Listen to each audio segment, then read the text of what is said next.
Nous restons au Mali où le ciel continue d'ouvrir ses vannes. Plus de 260 mm d'eau de pluie ont été enregistrés ce 8 octobre dans la région de Koutiala, ce qui n'est pas sans conséquences. Constat et prévisions météorologiques dans ce reportage de Daouda Kone.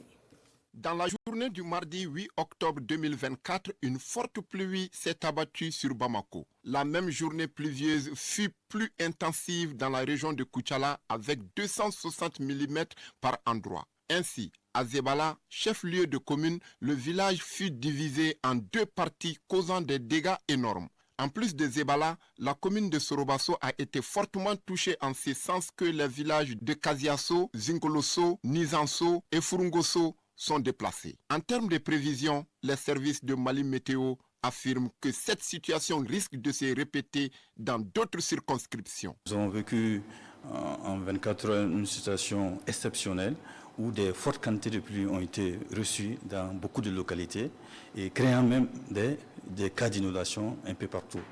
Et c'est cette tendance qui est maintenue et qui va se poursuivre progressivement, surtout la partie centre et sud du Mali et pour se déplacer pour aller à la partie ouest du pays. Cette situation est due au changement climatique selon la directrice générale par intérim de Mali Météo. La mousson, actuellement, elle remonte et puis elle descend.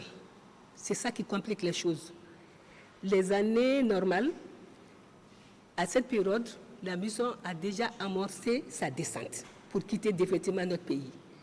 Mais cette mousson, elle fluctue parce qu'il y a des apports d'humidité venant des océans Atlantique et Pacifique. Parce qu'il y a aussi un réchauffement anormal au niveau des côtes de l'océan Atlantique.